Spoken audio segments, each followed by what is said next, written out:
My name is Grace Monroe, a 66-year-old retired art teacher who once believed raising children was about passing down love, like a cherished heirloom. But life has a way of reshaping such naivety. At this age, I've learned that parenting sometimes means bracing for the day your own children might turn against you. This realization crystallized when my daughter-in-law, Heather, blindsided me with a decision that upended my world. Without a call or text, she moved her parents from their small town into my home, claiming my master bedroom as their own. Beaming with false benevolence, she announced as casually as noting a sunny day, "Mom, you'll move to the guest room. My parents' joints aren't great, and the master's light is healthier for them."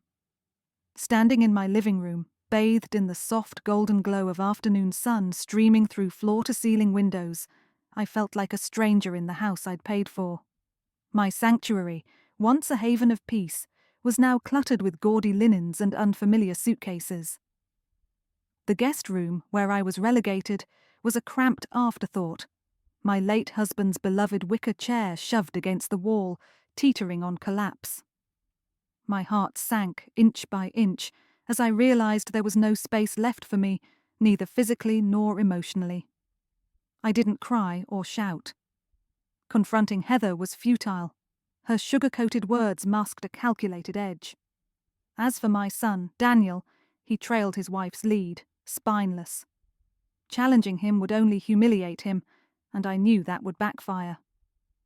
That afternoon, while Heather, her parents, and Daniel napped on the sectional, I quietly packed a small suitcase. They likely assumed I was sulking, off to my sister Rosa's for a few days, expecting me to return as their unpaid nanny and emergency ATM. How laughable. They underestimated me gravely. The moment I left, I called my lawyer and began the process to sell the house. My house, bought with decades of savings, scraped together by my late husband and me, titled in my name, Grace Monroe. When Daniel married Heather, I welcomed them into this 3-bedroom home, understanding their financial strain. I thought 3 generations under one roof could be a blessing. Shared meals, caring for my grandson, Lucas. I never charged rent, often covered utilities from my retirement checks, and carried the household's weight. But harmony was a fragile illusion. Heather, young and polished, offered flattering but insincere compliments, her eyes flickering with subtle disdain. At dinner she'd smile, "Mom, the food's a bit salty. We're doing low sodium now." Yet she'd order Lucas greasy fries moments later. She'd twirl my reading glasses, laughing. "These are so outdated. I'll take you for trendier ones." A promise that vanished like her fleeting courtesies. Stepping into my Oakland house, the scent of old paper and sealed windows enveloped me, but it felt like a warm embrace. This was my sanctuary, the only place I belonged. The next day, the cleaning crew arrived, scrubbing every surface, vacuuming dust from window sills, until the house gleamed. I flung open every window, letting sunlight and fresh air sweep away years of mustiness. The furniture, outdated and worn, stood faithfully in place, each scratch a memory of my late husband. No one, not Heather's sugary smiles, her intrusive parents, nor their suffocating manipulation, could displace me here. I reclaimed my space, setting my husband's photo on the nightstand, relocating my neglected orchid to the balcony's sunniest corner. My life felt mine again. I enrolled in an oil painting class at the community college, a long-deferred dream.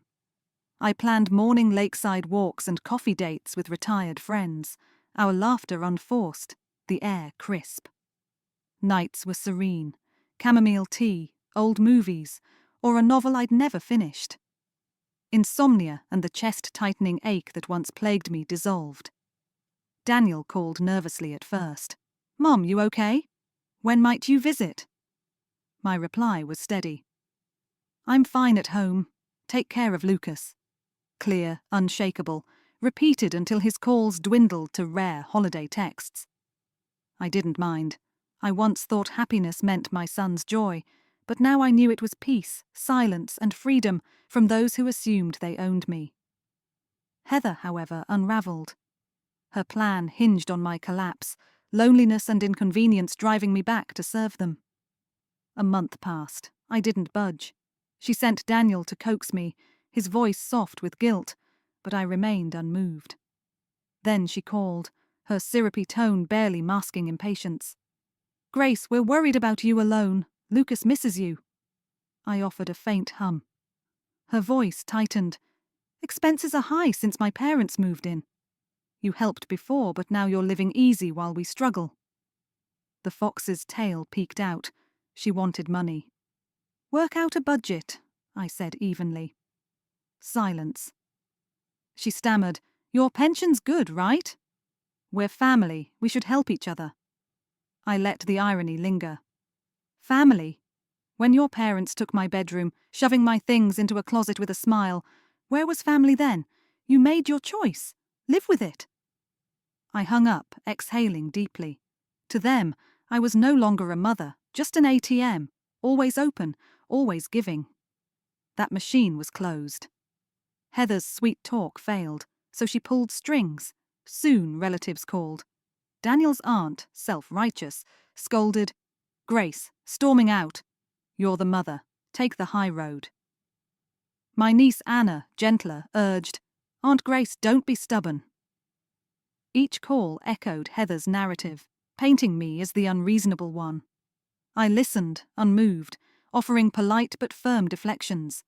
Their voices faded like static. In my quiet house, I painted, walked, read, and slept soundly.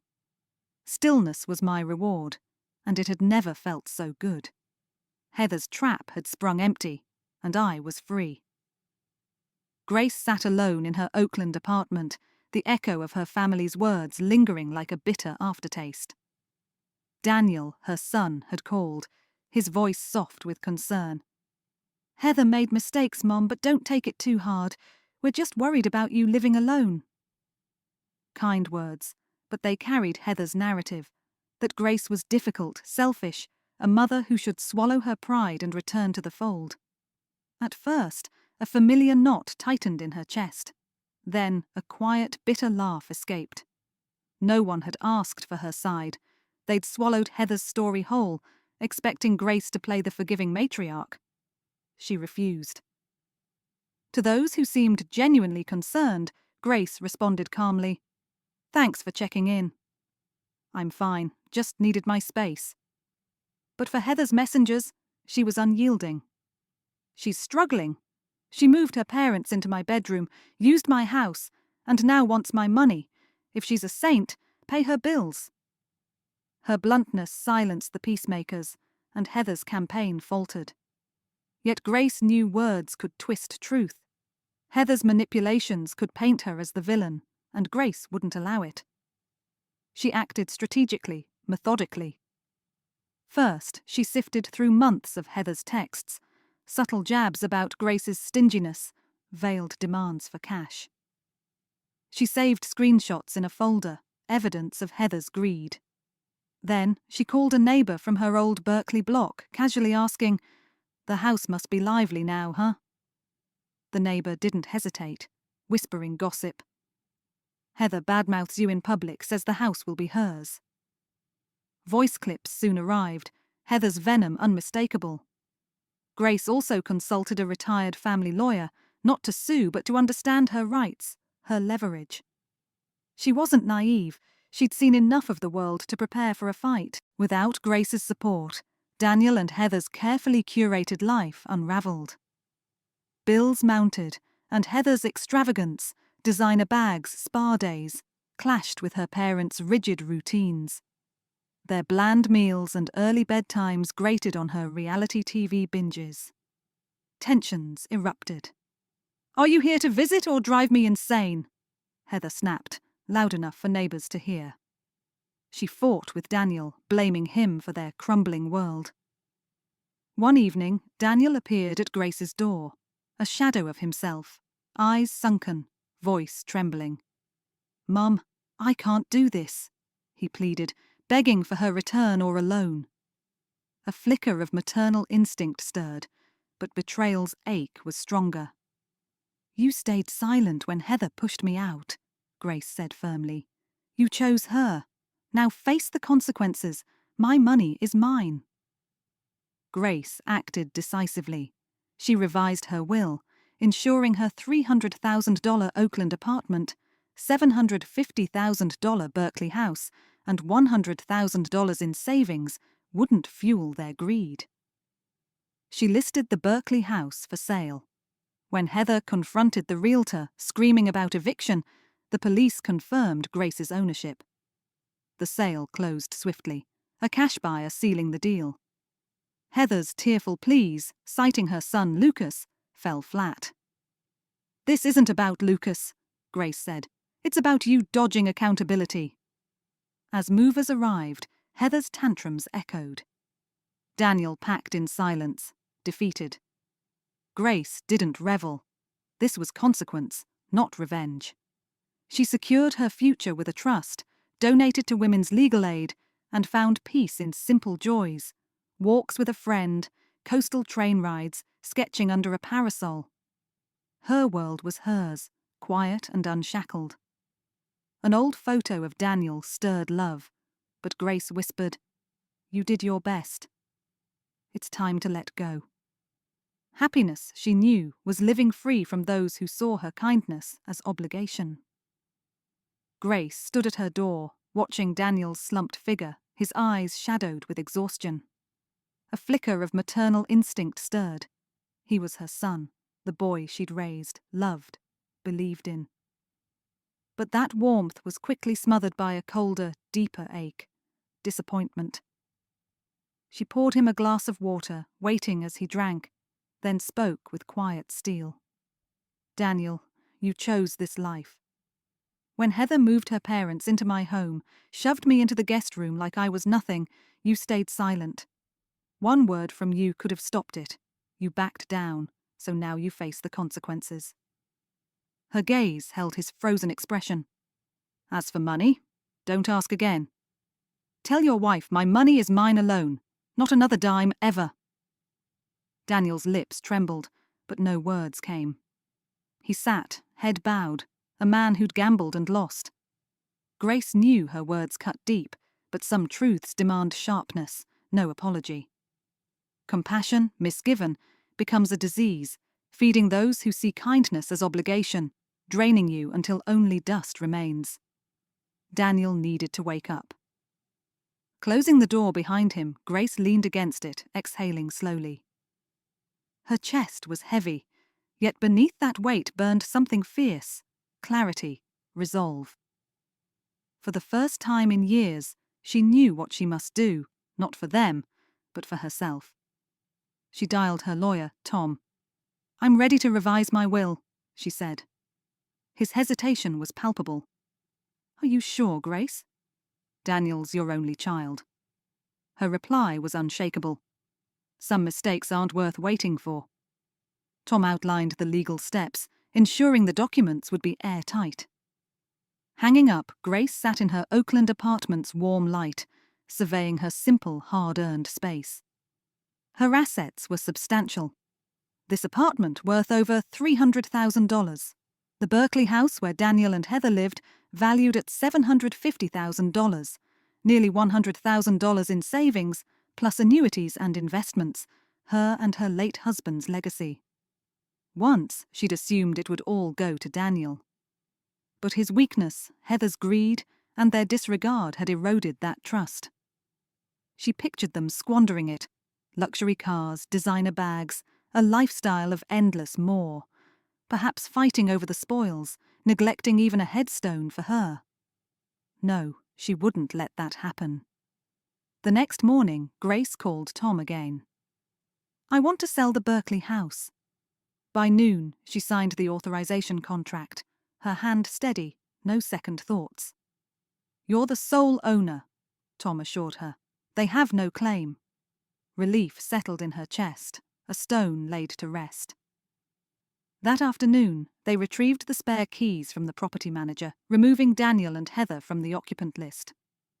"Do they know?" the manager asked. Grace's faint smile answered, "They will soon." Not telling them was her right. She listed the house with a sharp real estate agent who moved fast, posting a listing within 48 hours. "This won't last a month," the agent said. Grace nodded. No loose ends. On the 9th day, a showing brought a young couple to the house. Heather, home that day, confronted the agent, her voice rising in panic. "Who are you? We live here!" The agent, unfazed, presented Grace's authorization. "Miss Monroe is the sole owner. This is a standard showing." Heather's rage flared, but neighbors watched, gossip spreading. "Grace is selling." Daniel called the next day, voice tight. "Mum, is this a misunderstanding? What about Lucas?" Grace was calm. "You said it was temporary. Stay until closing, then move. Start looking." Silence followed, then a whisper. "Heather's losing it." Grace didn't reply. They should have lost it long ago. 3 weeks later, the agent called. "Cash buyer, full payment." "Lock it in?" "Yes," Grace said without hesitation. Heather's desperation peaked. She blocked the buyer at the neighborhood entrance, tears streaming, screaming about eviction.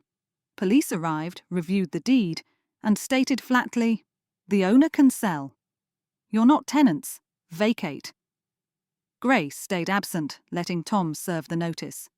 Vacate in 2 weeks or face eviction. This wasn't revenge. It was consequence. They'd pushed her into a corner. She showed them the door. A week before closing, Heather and Daniel appeared at Grace's doorstep, Daniel hollow. Heather's eyes red behind sunglasses. "We have nowhere to go," Heather pleaded, citing Lucas. Grace's voice was even. "You're adults. Find a rental. This isn't about Lucas. It's about you dodging accountability." Heather hissed. "Heartless?" Grace met her glare. "Was it heartless when you took my home?" She handed them Tom's letter. 5 days to vacate. Heather stormed off, slamming the car door. Daniel didn't look back. The movers came, and Heather's tantrums echoed. Daniel packed in silence, Lucas watching quietly. Heather's parents, once smug in Grace's bedroom, now taped chairs in a cramped suburban apartment. Grace didn't gloat. She sat by a lake, coffee in hand, her husband's old scarf warm around her. Selling the house hadn't left her alone. It freed her. A trust secured her future. Donations supported women denied financial control. She walked with Lillian, travelled coastal towns, sketched under parasols, living simply, fully. Daniel texted occasionally, but Grace's world was hers, quiet and unshackled. An old photo of baby Daniel stirred love, but she whispered, "You did your best. It's okay to let go." Happiness, she knew, was living unshrunk, free from those who'd drain her dry.